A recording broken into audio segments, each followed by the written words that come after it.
And now, it's time for another Dice Tower review with Tom Vasel.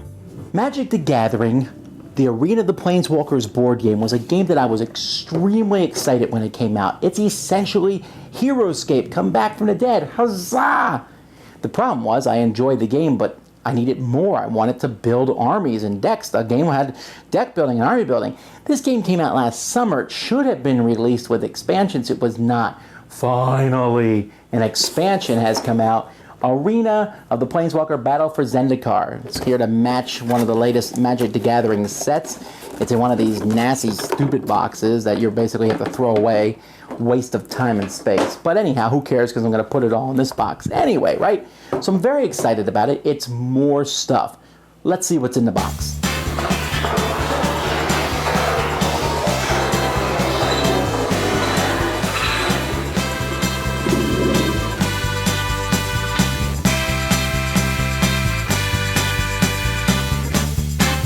So this set adds 1 unit and 3 cards for each color. So you can see here's the red unit, the Goblin Javelineers. I like these guys. My only problem with these guys is they seem thematically very strong. They got 3 life, they have 4 attack. I mean, they're goblins. Now, they do have a cool javelin attack. I always like these things where basically you roll 20-sided die and they can do extra damage. The red cards that come with them, basically, this one is okay. Basically, if a creature is destroyed this turn, you can move a squad 4 spaces. It's kind of like a Blood Rage type thing. Or here, if someone's destroyed, someone else gets +1. It's more like a revenge type thing. But I do like the Stubborn Resilience, where basically a squad that has 1 creature remaining gets +2 attack, +2 defense, and +2 move. I really like that card. It may be my favorite new card in the set. It costs 30, but that's not so bad. Then we have the Path Wardens. There's 2 of these guys. The elves are here. Of course, we want something that's going to fight against goblins. Although they're not that much stronger than goblins, they have better defense, I guess. If they are next to people, they can guard them from ranged attacks. The rapid withdrawal here is a very cheap thing. Basically, you don't take damage from leaving engagement attacks. Not a bad card to have in a deck to give somebody, and it's very cheap. 2 damage to people adjacent to elves. That's okay, but it's very specific. You have to have the elves for this to be worth it. But this one is very good. Take 2 damage markers from a friendly hero creature, and it gets +2 attack until the end of the turn. It's a one-time thing, but healing 2 damage and then making you stronger, well, who's going to complain about that? All right, water. This is a single hero. There's a hero creature, and he's pretty strong here. He can move 5, has a range of 6, and he can move through water spaces. It's always good when we have somebody who can move through the water, and he gets plus extra defense when in the water. The Anticipate, each player draws 2 cards, which is okay, although, you know, you're giving your opponent that too, or you can put someone's enchantment on top of their owner's library. Now, it's not too powerful because you're kind of giving it back to them to use it again, but still you can get rid of it. And this one here, where you get +X attack, where X is the number of cards in your target opponent's hand. Although it can't be greater than 4. But still, if your opponent has 4 cards in your hand, a +4 attack can be devastating in this game. Alright, let's move on to white, another hero unit. This is the Core Aeronaut Captain. This guy has flying if he comes down from an upper height, which would be cooler if there was much more terrain in the game. He can get +3 moves, so he has the best move in the game, and he can kind of bring somebody with him, like an air attack, an aerial assault. Here we have the first strike you're giving somebody, where basically if they roll higher than the hits and the opponent's toughness, they don't get any dice on the defense. I think that's actually pretty good for a 10 cost. Here, when someone destroys a creature, they can't attack again. So you can give this to some annoying squad. I played this on the zombies or something like that. And then Sunlance. You attack somebody, and they're going to be destroyed. Destroy a target squad creature.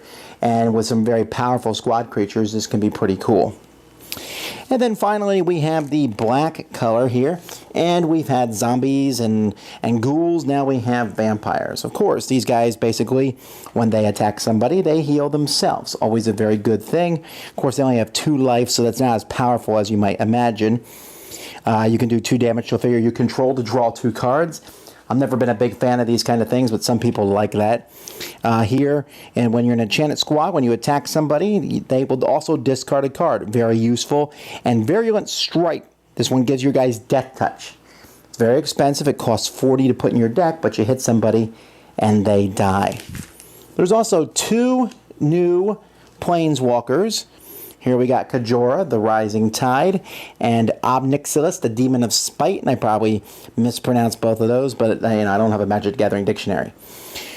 Now, they're both good. The main thing about her is that she's a dual-colored Planeswalker. She's blue and green, so that's very useful.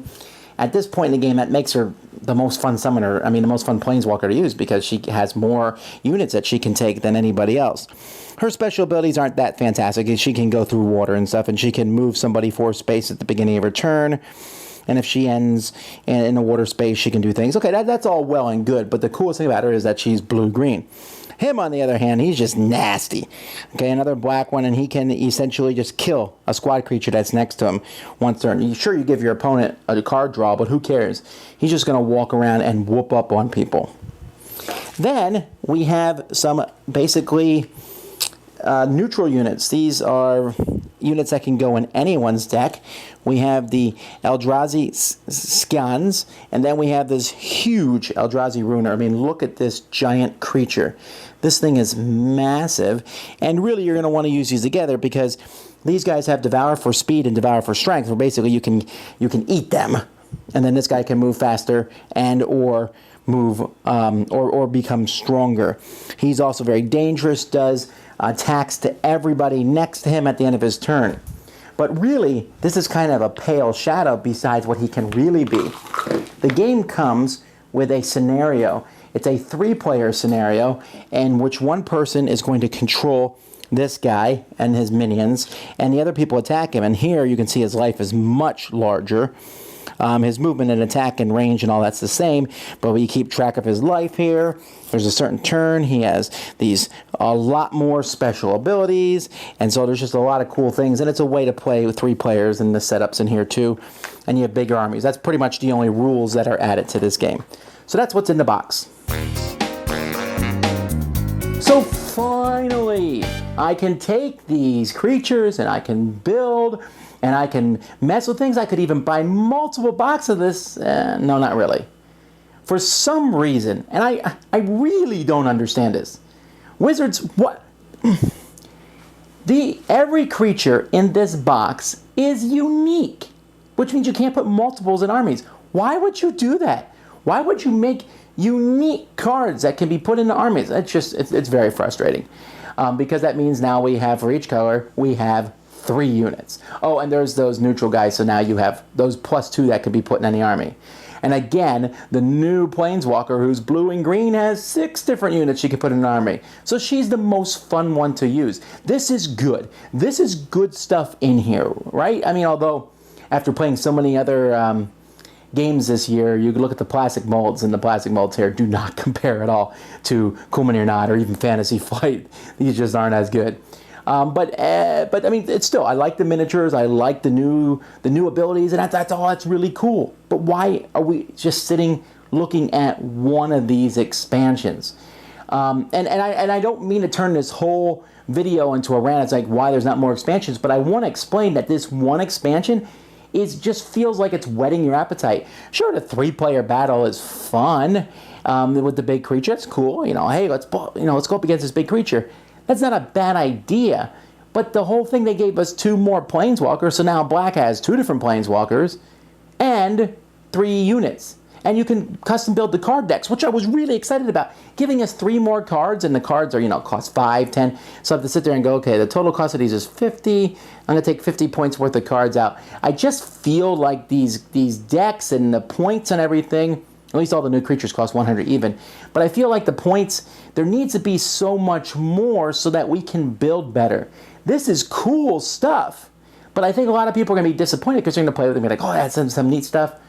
And then they're going to want to continue to build more decks and armies, and it's still going to be very difficult. Maybe the second expansion is enough, because this is still not enough for me. If they don't come out with any other expansions, I'll get rid of this game.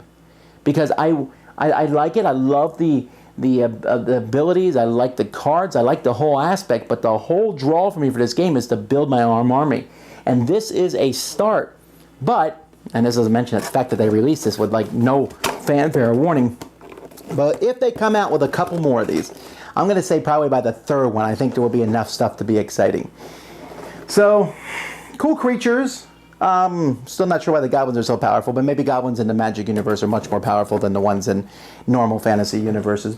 And this box is garbage, but you can put it all in the main box anyway. So more stuff. You're going to like that. But don't expect this to add that huge deck building and army building thing. It just kind of says you can almost do it. So maybe the next time I'll be more excited. Dice Tower Judgment, approved, but please give us more. Thanks so much for watching the Dice Tower videos. Find more great videos and reviews, as well as our top-rated audio podcast at Dicetower.com. You can also find other great shows at Dicetowernetwork.com. I'm Eric Summerer, and you've been watching The Dice Tower. The Dice Tower is sponsored by Cool Stuff Inc., where you can find great games for great prices. Cool stuff. GameStop. Check them out at CoolStuffInc.com.